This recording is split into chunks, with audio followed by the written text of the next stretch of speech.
basango Congo na nzela mokuse na bandako na bino eza spécialité na biso na tongo lelo basango Congo ezali ete esengeli congolais nyonso mwana nyonso ya diaspora combattant nyonso to se sensibiliser tozala ini mpona kobare nzela na kabila oyo abotoli ba institution nyonso pe amipesi pouvoir oyo mobutu azalaki nango na ntango ya MPR po ete atikala na pouvoir libela et pourtant boyebi bien ke Kabila azali citoyen rwandais un criminel oyo esengeli ngai na yo to mettre ye hors d'état de nuire. Alors Kabila asengaki visa aya na Belgique, ba Belge baboyi kopesa ye visa esali soni. De l'autre côté, les traîtres de la République humiliés par le camp Kabila, une fin tragique pour na mutu oyo azali suki ebele bozobenga ye Samson na kombo ya Olenga Nkoyi pe lisusu bafamille ya Tshisekedi balobi vouloir ou pas corps ya Tshisekedi il faut ekende Kinshasa le 12 basango mosusu yali Pierre Lumbi na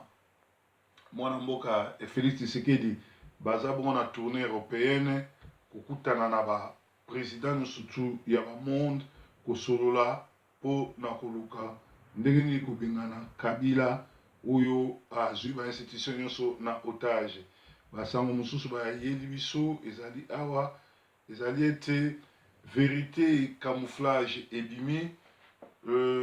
na masolo nyonso ya RDC ndenge nini makambo ezosalama pe lisusu basango mosusu toza nango awa Jean-Pierre Mbemba corrompu par Kabila via Kimbuta pour signer les arrangements ou les dérangements de Kabila parce que ezali barrangement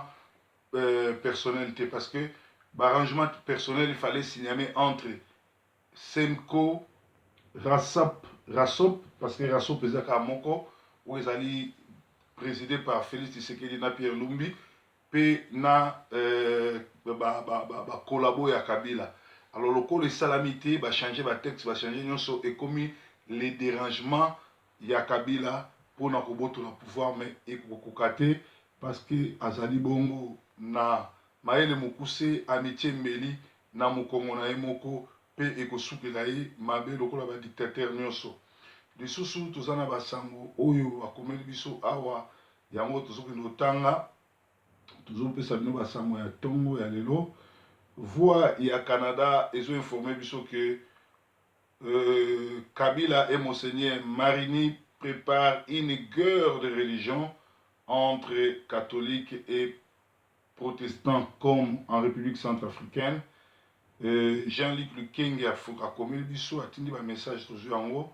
La Voix de l'Amérique Canada vient d'apprendre que pour se maintenir au pouvoir plus longtemps, la Kabylie préparait une nouvelle guerre, mais cette fois-ci, elle serait différente des autres guerres congolaises, car elle touchera un point important, la religion. Dans ce plan qualifié de machiavélique par notre source, apparaît le nom d'un grand leader dans les bêtises, dans la corruption. Il s'agit de Monseigneur Marini. Monseigneur Marini a déjà accepté le contrat avec Joseph Kabila qui consiste à créer des animosités entre les chrétiens catholiques et protestants et même les musulmans pour ainsi inciter une guerre des religions comme celle de la République centrafricaine. On confie des sources diplomatiques et proches de Monseigneur. Alors, elle continue à affirmer que Marini, cet homme suppose servir le Seigneur mais qui sert Satan et au lieu d'amener les gens vers le salut et le bien-être des âmes, il a reçu des centaines de millions de dollars américains du Rwandais Joseph Kabila. La première chose que Marini est censé faire est de convoquer bientôt une réunion à 14h à ECC dans son centre pour désavouer l'église catholique et demander au peuple congolais de détruire les églises catholiques jusqu'à aller à l'extrême. L'insouhaitable, l'impensable à la RDC nous en confirmé une source. Un Congolais au téléphone a dit qu'au vu de la situation politique actuelle en RDC, tout pousse à croire que Joseph Kabila cherche par tous les moyens à s'accrocher à la tête du pays, mais il se demande pourquoi, comment une guerre religieuse. N'en avons-vous pas assez déjà dans tout le coin de la République démocratique du Congo? Vous avez vu que Joseph Kabila qui crée des tensions, des foyers de tensions dans toute la République, il a commencé avec l'Est de la République, il les a menés au centre.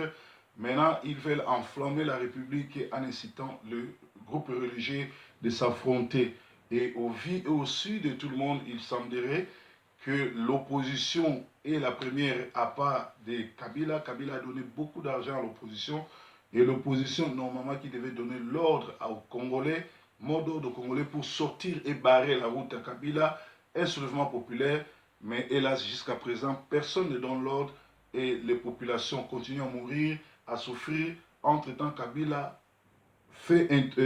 continue à faire entrer, à faire infiltrer les Rwandais, les groupes armés au Congo pour continuer à tuer. Donc, ezali mamami, il faut telemela Rwandais oyo abomi ebele, pe azo continuer koboma akotisi bandeko na ye ebele na mboka na biso po na makambo wana. Alors, pour ma part, je demande aux chrétiens catholiques comme protestants de ne pas tomber dans les pièges Kabila mariné pour exterminer les peuples congolais. Je vous recommande de rester unis et pratiquer chacun sa religion en vous aimant les uns les autres et en vous entraidant comme nous l'a recommandé le Créateur du ciel et de la terre. Et je vous recommande pour ceux qui sont dans les fétiches, dans les satanismes et dans les guégués, d'accepter Jésus-Christ comme Seigneur. C'est ça la solution qui peut sauver votre vie. Alors, Tozali Bongo na Mawamingi. La vérité finit toujours par triompher. La MONUSCO, la Banque mondiale et d'autres ONG internationales ont fait un rapport sur les minéraux du Kasaï alors que des Occidentaux ont payé pour l'exploitation des concessions et des carrières minières à Kananga et Chimbolo. La circonscription du chef Kamuna Sambu, la circonscription du chef Kamuna Sampu, qui se trouve vers la frontière de l'Angola. Selon nos sources, Sami Badibanga, en sa qualité de député et consultant dans la mine, avait conduit la délégation auprès de Kabila en 2016 qui ont signé un partenariat moyennant un versement de 4 milliards de dollars par des hommes d'affaires américains pour le compte des multinationales pour exploiter les minéraux, puis une récompense prévue déjà, la nomination au poste de Premier ministre ou ministre ministre des Mines du commissionnaire apporteur Sami Badibanga. Alors, pour démarrage des travaux d'exploitation, Kabila avait mandaté en 2016 Bochab et Kalev pour demander au chef coutumier Kamouina Sampou de déplacer la population pour laisser les territoires être exploités, comme le chef Kamouina Sampou avait refusé. Voilà pourquoi il avait été tué par Kabila et créé une fausse milice pour vider la population qui s'oppose à ses projets. Voilà pourquoi le 27 janvier 2017, la population serait opposée à la présence du commissionnaire Sami Badibanga, qui a été attaqué à l'aéroport par les membres du Kamouina Sampou pour sa traîtrise. Et les désespères de l'ONU ont bien découvert la vérité des trafics minéraires, des 40 fosses communes. Voilà pourquoi ils ont été tués par Kabila. Il a ordonné à Gédéon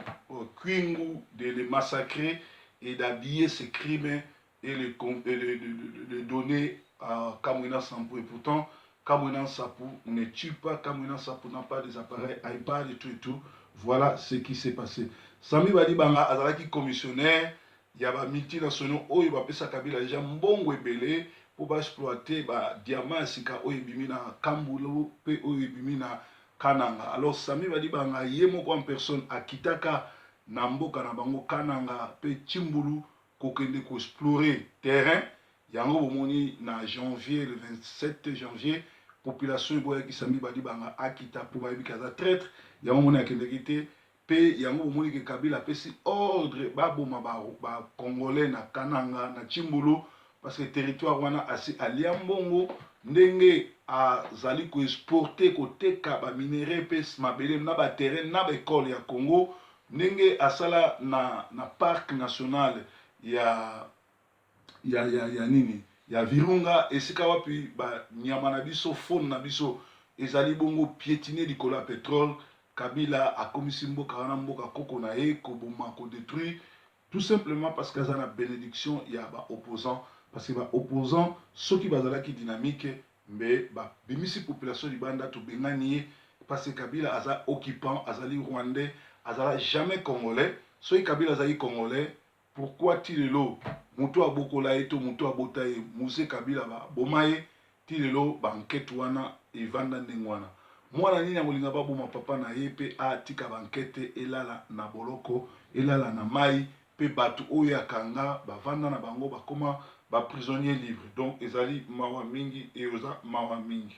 alors tozali bongo na basango toujours ya Congo koyebisa bandeko na biso ke l'air est grave eloko mosusu tokoki kosala te ezali kosangana kobengana Kabila kosangana kobengana bato nyonso pe ba chrétien nyonso oyo basambelaka nzambe solo bosambela epa nzambe CPI ebakela lisusu